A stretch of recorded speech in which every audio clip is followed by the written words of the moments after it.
Welcome everybody to another Free Film Friday. So yeah, we're going to be looking at 3 different films that are in my collection that I am recommending you.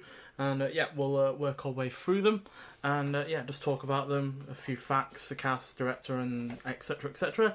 And yeah, the first of those is going to be Master and Commander: The Far Side of the World, which is, yeah, a superb film in so many ways, but we'll get to that in a second. So yeah, this was released in 2003. It was directed by Peter Weir, who also did The Truman Show and Witness, 2 of my other favourite films. It's got Russell Crowe in it, who was in LA Confidential, Gladiator, and The Nice Guys, as well as a bunch of other films. But they're the 3 films that I own. I've also seen from him, so it's only natural to recommend them as well. And yeah, it also stars Paul Bettany, who was the voice of Jarvis and also played Vision in the Marvel Cinematic Universe. I think he was in 7 films. And he was also in WandaVision as well. And yeah, the film's plot and characters are adapted from 3 novels in author Patrick O'Brien's Aubrey Maturin series, which includes 20 completed novels of Jack Aubrey's naval career. Jack Aubrey being the lead character in this film, played by Russell Crowe. Clocks in at 138 minutes long. And yeah, this epic period war drama film that was the greatest start to a series that never was, unfortunately, thanks to poor box office returns. It made $211.6 million on a $150 million budget, which is a big shame because, yeah, like I said, there was 20 other completed novels to choose from. This is based on 3 of those. And, yeah, it's a relatively self-contained film, which is always nice to see for a start of a series, although obviously it did end with the prospect of more adventures, which sadly never happened. And yeah, it's Russell Crowe and Paul Bettany are fantastic in their lead roles. They've got really good chemistry between the 2 of them. And yeah, the supporting cast is also good, with the interactions feeling extremely realistic, which is helped by the well-written script.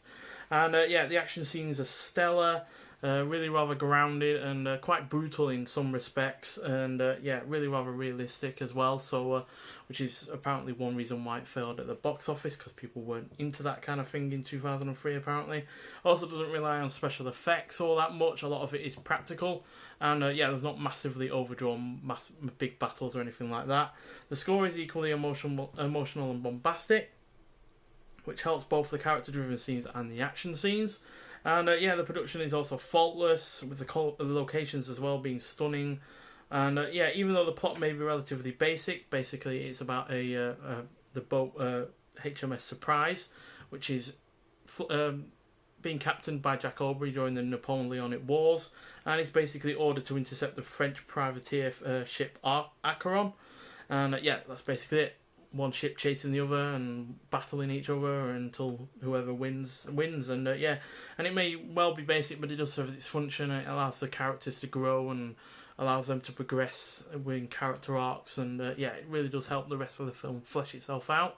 And it means it doesn't get bogged down in massive loads of exposition or anything like that. So yeah, it's a really, really good film, and it is a massive, massive shame that it didn't get the chance it could have had to have been one of the better series out there when you consider the Pirates of the Caribbean films, which also started out solid with the first film, Curse of the Black Pearl, but after that, that series really just fell by the wayside, where I do not feel like this would have been the same kind of thing, because yeah, it's clearly started out a lot more serious, but also with really rather great characters. But yeah, unfortunately it got overshadowed by Pirates of the Caribbean, which is a similar kind of film, you know, set on sea, a lot of seafaring action. Even the lead character is named Jack. But yeah, it also got overshadowed by the 3rd Lord of the Rings film, which dominated the Oscars in 2003 and 2004, and yeah, and basically took all of the pretty much all of the Oscars that Master and Commander was also up for. So yeah, it's understandable why it got overshadowed, but it is a big shame. Apparently they are making a prequel. It's going to be based only on the 1 novel, so hopefully that'll be good. But yeah, I just don't think it's going to be quite as good as that one, quite frankly, because it's unlikely to have the same cast, director, and the rest of the crew involved. So yeah, big shame, but nonetheless, it is still a great film in its own right, even if it didn't get the series that it deserved. And yeah, swiftly moving on to a remake of a remake, and yeah, that is 2016's The Magnificent Seven. Now, this is directed by Antoine Fuqua, who also did Training Day and both Equalizer films, as well as the god-awful Olympus Has Fallen. And this stars Denzel Washington, Chris Pratt and Ethan Hawke, three actors that I really do not have to reel off their career highlights, because you all know them. And yeah, this clocks in at 132 minutes, made $162.4 million on a $90 million budget, so it's a reasonable success. And yeah, it's a Western action film that I said is a remake of a remake, because it has the same name and same basic plot as the 1960 film, which itself was based on the film Seven Samurai, directed by Akira Kurosawa. So yeah, basically a remake of a remake. But despite that, I think this has plenty going for it. So I'll just reel off the basic plot. Looking to mine for gold, greedy industrialist Bartholomew Bogue seizes control of the old west town of Rose Creek. With their lives in jeopardy, Emma Cullen and other desperate residents turn to bounty hunter Sam Chisholm for help. Chisholm recruits an eclectic group of gunslingers to take on Bogue and his ruthless henchmen. With a deadly showdown on the horizon, his 7 mercenaries soon find themselves fighting for more than just money once the bullets start to fly. So yeah, it's not all that original, doesn't do all that much new with the Western genre, and it is quite predictable in places, but it is nice to see a Western film with plenty of action, while also not relying on any gimmicks like, you know, aliens or needless comedy or any other gimmicks to really shake up the Western genre. Yeah, the cast is also excellent. It looks gorgeous, which it would do for a $90 million film. The score is brilliant, the action is really rather epic, and while being expertly crafted, and while the plot and script are just about serviceable, I wasn't really bored by either, despite that. So yeah, really rather solid film. Not the best Western going out there, certainly not the best modern Western by any means. You know, 310 to Yuma, again, another remake, was even better than this, and True Grit, again, another remake, also better than this, and yeah, also Tomahawk, which, again, better than this, although not a remake. But yeah, still a solid film in its own right, and it's really rather entertaining.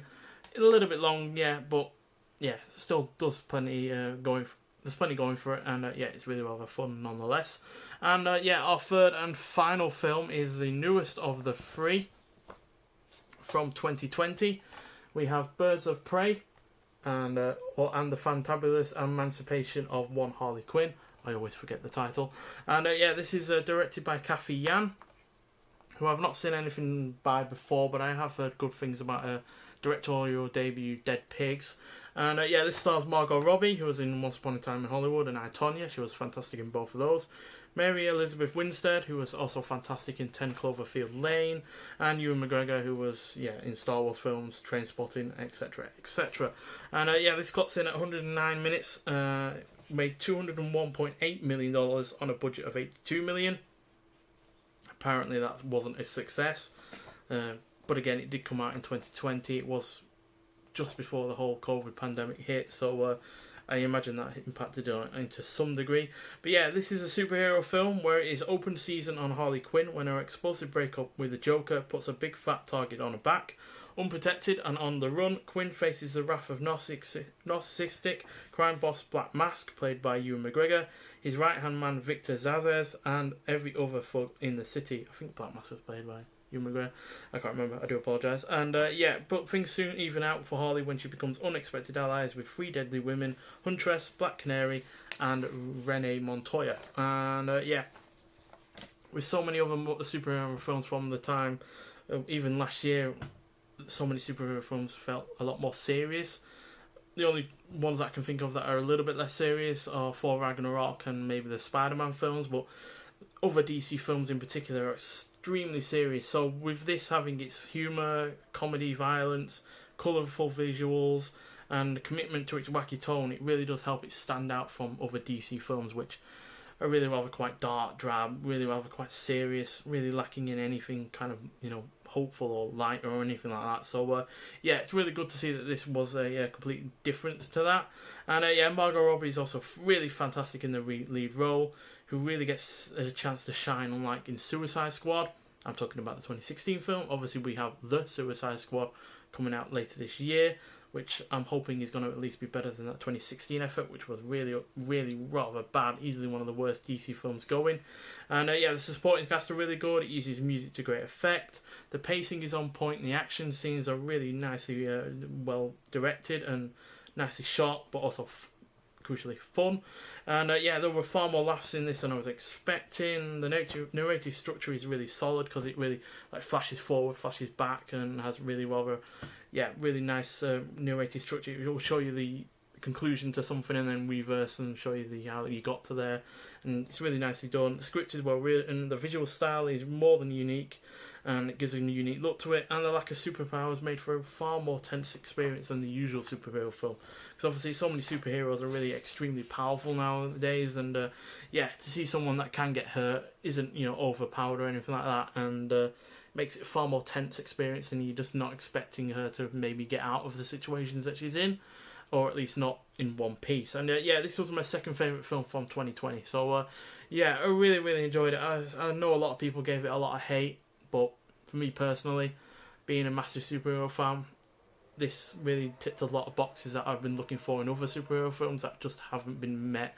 And on top of that, it's its own great film anyway. So yeah, 3 fantastic films there. 3 really rather decent films as well, because we had an epic war drama in the form of Master and Commander. Then we had a western action film in the form of Magnificent Seven, and then we had a bright, colourful, wacky superhero film in the form of Birds of Prey. So yeah, 3 fantastic films there. Highly recommend trying them all out if you haven't already. Birds of Prey looks also fantastic on 4K. Really helps liven up the colours and really make it look even better than it would normally. And yeah, thanks for watching, and I'll see you in the next one. Bye.